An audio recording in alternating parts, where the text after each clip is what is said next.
నిను వీడని నీడను నేనే. ఆ రోజునుంచి సేట్కి పిచ్చి పిచ్చి కలలు రావడం మొదలయ్యాయి. ఒకసారి తాను ఎక్కడో బంధించి ఉన్నట్టు ఊపిరి ఆడనట్టు కల వచ్చేసరికి ఉలిక్కిపడి కళ్ళు తెరిచి ఊపిరి పీల్చుకుంటున్న సేట్కి కళ్లముందు అస్పష్ట ఆకారం కనిపించేసరికి ఉలిక్కిపడ్డాడు. తర్వాత చూసేసరికెవరూ కనిపించలేదు. అది తన భ్రమ అని అర్థమైంది కాని టెన్షన్తో నిద్రపట్టి చావలేదు. ఎందుకో భయంగా అనిపించేసరికి పక్కనున్న భార్యను పట్టుకుని నిద్రపోవడమే కాకుండా తరువాతి రోజు భార్య పూజ చేస్తుంటే పూజ గదిలో కూడా కూర్చున్నాడు. కాని భయంకరమైన కలలు అయితే వస్తూనే ఉన్నాయి. నమస్కారం.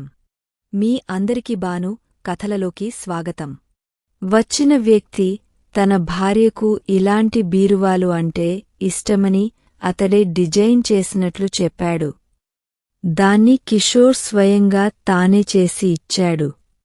దానిమీద వాసంతి అని స్టీల్ నేమ్ ప్లేట్ బీరువా మీద పెట్టమని చెప్పాడు.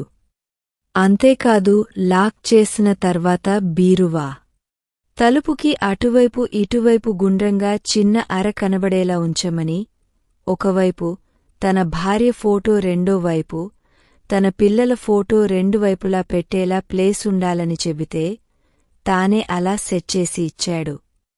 అది చేసి ఇచ్చినందుకు డబ్బులతో పాటు ఆనందంగా తన మెడలో ఉన్న బంగారు గొలుసును కానుక ఇచ్చి వెళ్ళాడు. అది చూసేసరికి సతీష్ ఎంత ఆనందపడిపోయాడో. వెంటనే తలుపులకు తాను చెక్కిన చిన్న అర ఉందా లేదా అని చెక్ చేశాడు.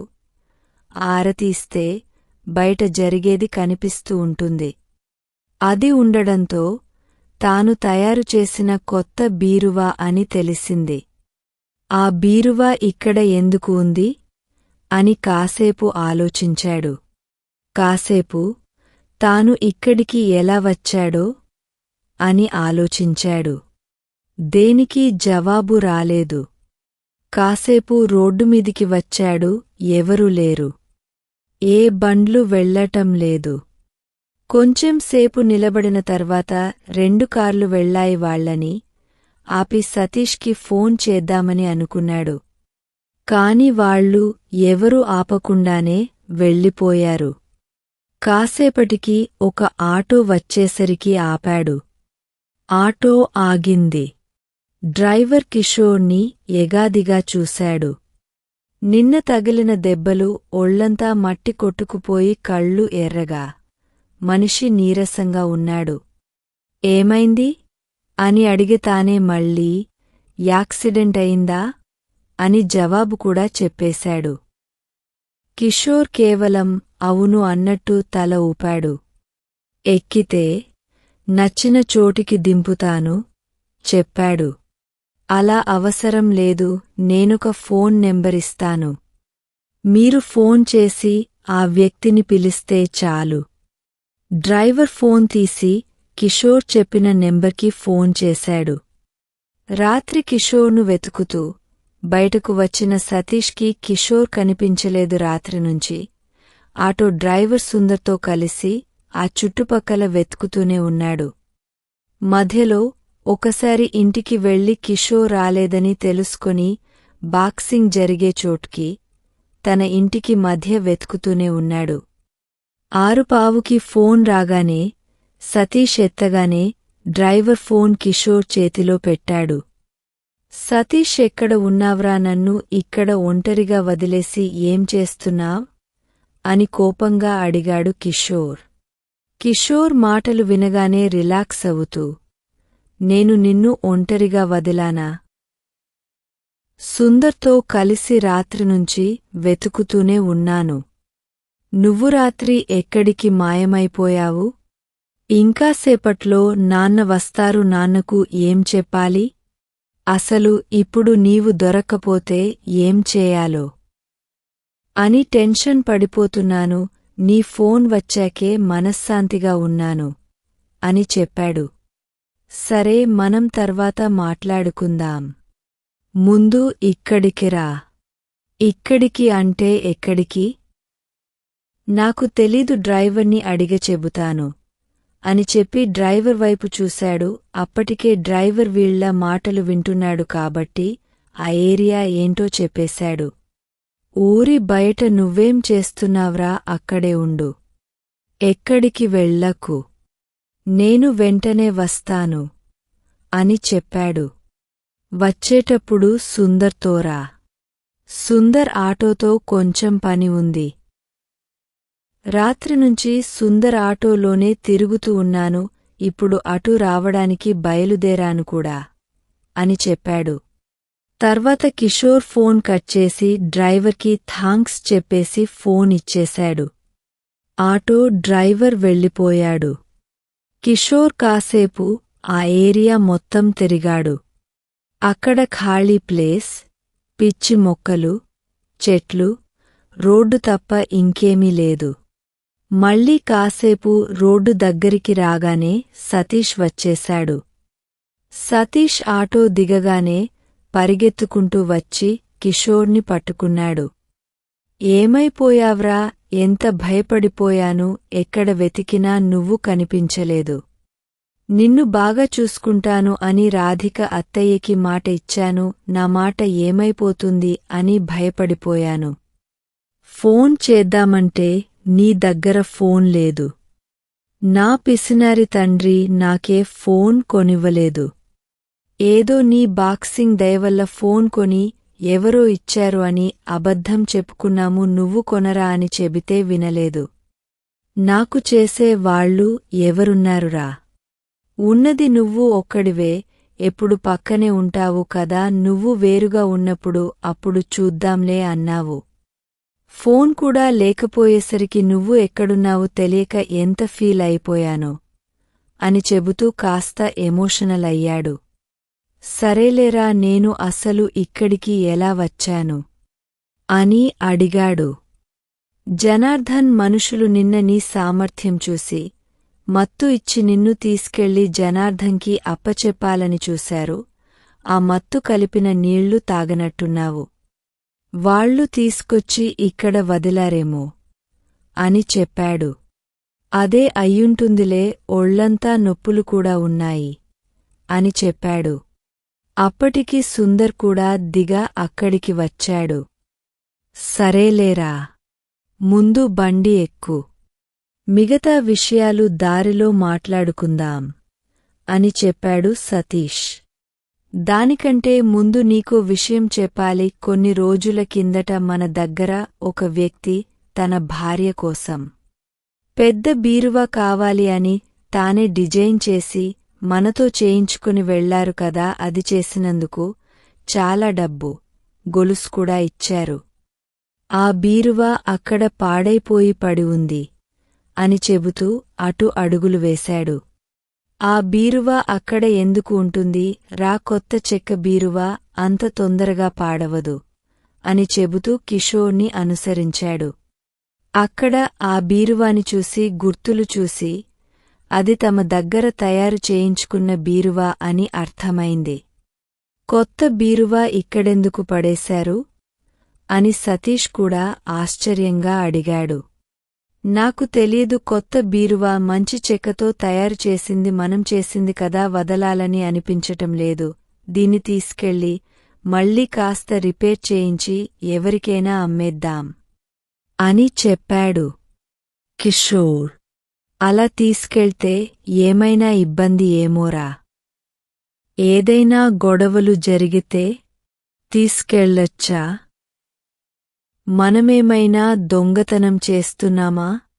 దొరికింది, అది మనం తయారు చేసింది కాబట్టి మళ్ళీ బాగుచేసి అమ్మేద్దామని అనుకుంటున్నాను, మంచి చెక్క కదా అంతే అని చెప్పాడు. దాంతో ముగ్గురు పట్టి ఆటోపైన వేసుకుని బయలుదేరారు. 7:30 అయ్యేసరికి షాప్ ముందు ఉన్నారు. తండ్రికి కనిపించకుండా ఒకచోట బీరువాను పడుకోబెట్టేసి దానిమీద చెక్కలు కప్పేశారు. రాత్రి నుంచి సుందర్రావు తమ దగ్గరే ఉన్నారు కాబట్టి పెద్ద మొత్తంలోనే డబ్బులు ఇచ్చి పంపించారు. కిషోర్తో పాటు గదిలోకి వెళ్లిన సతీష్ ముందు తమ దగ్గర ఉన్న డబ్బు ఒకచోట భద్రంగా దాచాడు. తరువాత కిందికి దిగా షాప్ బయట లోపల మొత్తం శుభ్రం చేశాడు. అక్కడినుంచి మెయిన్ రోడ్కి వెళ్లి టిఫిను, మందులు తీసుకొచ్చి కిషోర్కి ఇచ్చేసి తాను తినేసి షాపు ఓపెన్ చేసి కాని కుర్చీలో కూర్చుని కునికి పాట్లు పడుతూ ఉన్నాడు. నారాయణ వచ్చి కిషోరేడి అని అడిగినప్పుడు కిషోర్ జ్వరం వచ్చేసరికి పైన రిలాక్స్ అవుతున్నాడని చెప్పాడు. ఇంతవరకు ఎప్పుడు వీడికి జ్వరం లేదే, ఇప్పుడు ఎందుకు జ్వరం వచ్చింది? ఇంతవరకు ఎప్పుడు రాలేదు కాబట్టి ఇప్పుడు వచ్చింది. అదే ఎందుకు వచ్చింది? ఒక్కసారి కూడా వీడికి రాలేదు అని నువ్వు నేను ఫీల్ అవుతున్నామని వచ్చినట్టుంది నాన్న అని తిక్కగా చెప్పాడు సతీష్. నోరు ముయ్యిరా వెధవా! ఇలా తిక్కగా మాట్లాడకు. నాన్న నేను యువరాజుని అని చెప్పావు, నువ్వు తిట్టవచ్చా? నువ్వు యువరాజు అయితే నేను యువరాజుకు తండ్రి మహారాజుని తిట్టడం ఏం కర్మ, కొడతాను కూడా.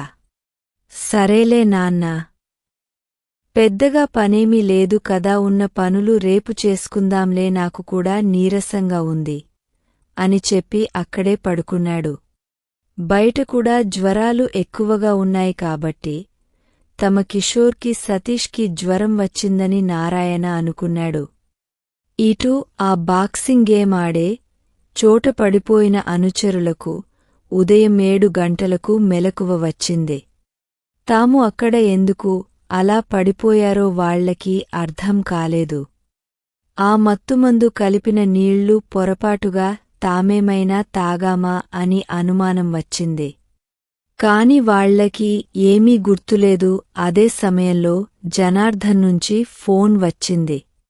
ఇదేమీ చెప్పకుండా తాము కిషోర్ని పట్టుకోడానికి అతని చుట్టూ తిరుగుతూ ఉన్నట్టు చెప్పారు. ఆ కిషోర్ సంగతి తర్వాత చూసుకుందాం. నిన్న రాత్రి ఇంటికి వస్తున్న అరుణ్ అనే బిజినెస్ మాన్ని వాడి అనుచరులను ఎవరో ఘోరంగా చంపేశారు.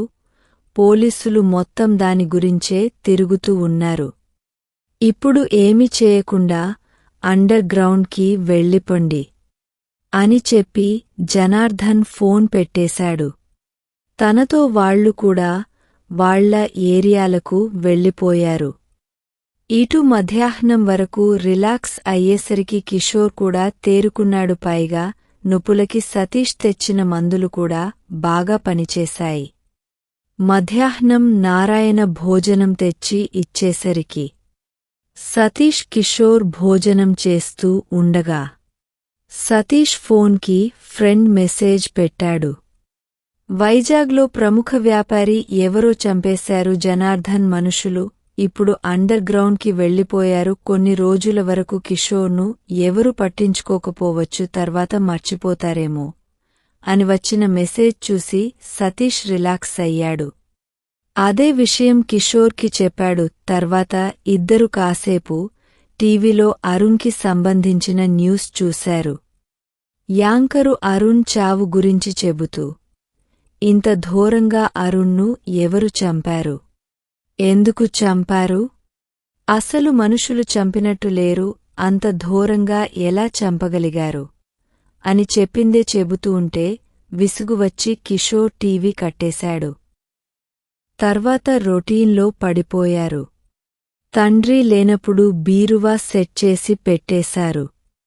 బీరువా రెడీ అయిపోయిన తర్వాత ఎంత ప్రయత్నించినా దానిమీద వాసంతి అనే పేరు మాత్రం తీయలేకపోయారు. ఆ బీరువాకి ఆ పేరే అందంగా అనిపించేసరికి వదిలేశారు. ఆదివారం వైజాగ్లో ఆక్షన్ హాల్కి తీసుకెళ్లారు. ఆక్షన్ హాల్లో మధ్యాహ్నం వరకు ఎవరి దృష్టి దానిమీద పడలేదు.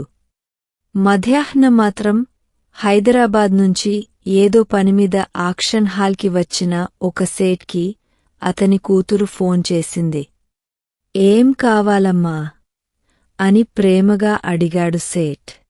నాన్నా, నా బీరువాలో బట్టలు పట్టడం లేదు, కొత్త బీరువా కావాలి. కొత్త బీరువా లేకపోయినా పరవాలేదు, పాతదైనా సరిపోతుంది. అర్జెంటుగా తక్కువలో ఒక ముందు ఒక బీరువా కొను, చెక్కదైన సరిపోతుంది అని చెప్పింది. సరే అని అతను పెట్టేయడం ఫోన్ పెట్టేసిన తర్వాత అతని దృష్టి ఆ బీరువా మీద పడడం. టకటక జరిగిపోయాయి. వెంటనే ఆ బీరువా అడిగాడు. ఫ్రీగానే వచ్చిన బీరువా కాబట్టి అది ఇప్పుడు తీసుకోకపోతే తాము మళ్లీ ఇంటికి తీసుకెళ్లలేరు కాబట్టి 8,000 చెప్పి 5,000కే ఇచ్చేశారు. ఇంత అందమైన బీరువా తక్కువ రేట్కే వచ్చినందుకు సేట్ కూడా ఆనందపడి బీరువాను అప్పటికప్పుడు ట్రాన్స్పోర్ట్లో వేసేసి తన అడ్రస్కి పంపించేశాడు. ఆ రాత్రి తాను పనులు చేసుకుని హైదరాబాద్కు వెళ్ళిపోయాడు. చచ్చినోడి పెళ్లికి వచ్చిందే కట్నంలాగా ట్రాన్స్పోర్ట్కి 1000 వెళ్ళిపోయినా 4,000 లాభం వచ్చిందని ఆనందపడిపోయారు. ఇంకా నారాయణ అప్ప చెప్పిన పనిలో పడ్డారు. అలాగే ఇంక 3 రోజులు గడిచింది. అప్పటికే సేట్ తన కూతురి కోసం తీసుకున్న బీరువా ఇంటికి వచ్చేసింది. నాన్నా, ఈ బీరువా ఎందుకు తీసుకున్నావు అని సేట్ కూతురు అడిగింది. నువ్వే కదే బీరువా కావాలి అని నాకు ఫోన్ చేశావు అన్నాడు సేట్. నేనా? బీరువానా? నాకెందుకు నాన్నా? అసలు బీరువా కావాలని నీకు ఎప్పుడు ఫోన్ చేశాను అని ఆశ్చర్యంగా అడిగింది. ఇంక సేట్ కూతురు కాసేపు ఈ బీరువా విషయమై వాదించుకున్నారు. కూతురు తాను ఫోన్ చేయలేదని తెగేసి చెప్పింది.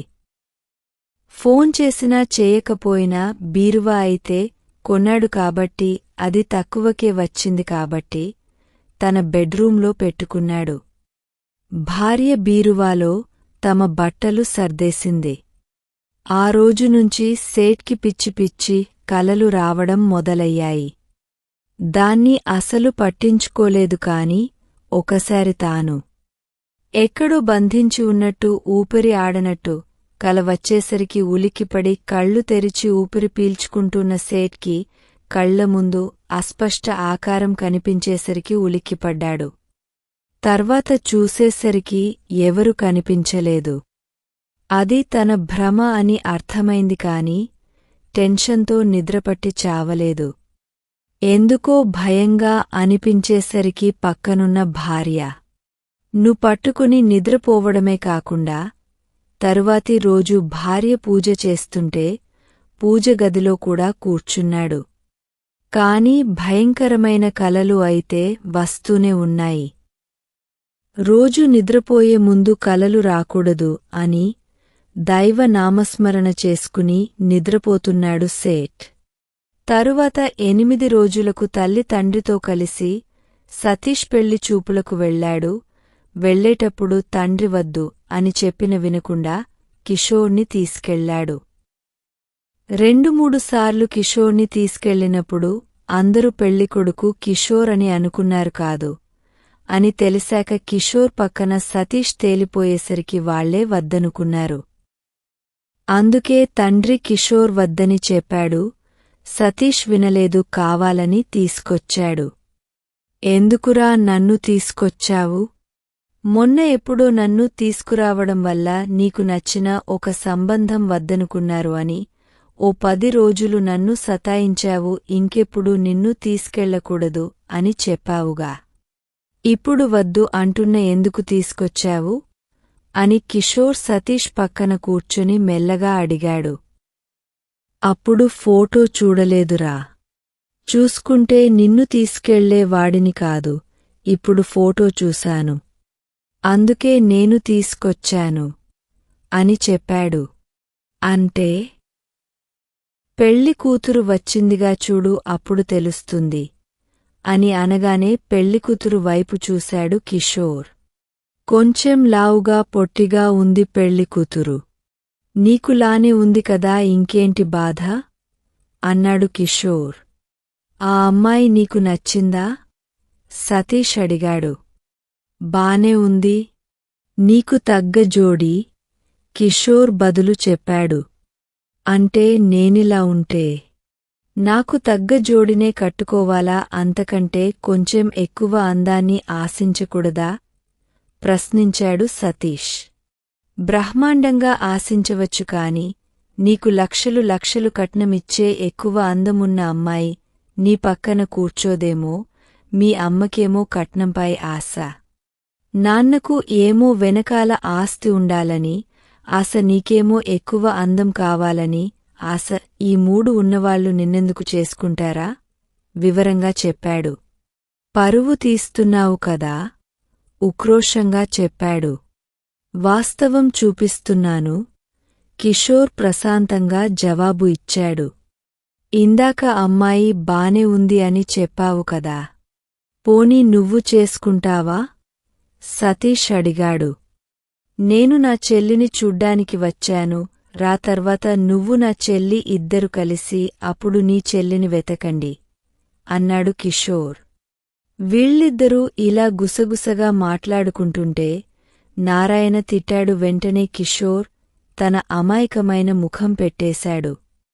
అమ్మాయిని చూడు అని చెప్పాడు నారాయణ. చూశాను నాన్న, చూశాకే మాట్లాడుకుంటున్నాను సతీష్ చెప్పాడు. అమ్మాయి నచ్చిందా? నారాయణ అడిగాడు. ఇంటి దగ్గర ఫోటో చూశాక. నా అభిప్రాయం నీకు చెప్పేశాక నువ్వే తీసుకొచ్చావు. ఏం చెప్పుకుంటావో నువ్వే చెప్పుకో, ఇంటి దగ్గర ఉన్న అభిప్రాయమే ఇప్పుడు ఉంది అని చెప్పాడు. ఇంక నారాయణ తర్వాత ఫోన్ చేసి చెబుతాం అని చెప్పి వచ్చేశారు. వచ్చిన తర్వాత నారాయణ కమల ఇద్దరు కలిసి ఆ అమ్మాయిని ఒప్పుకోవాలని సతీష్ని బలవంత పెట్టారు కాని సతీష్ ఒప్పుకోలేదు.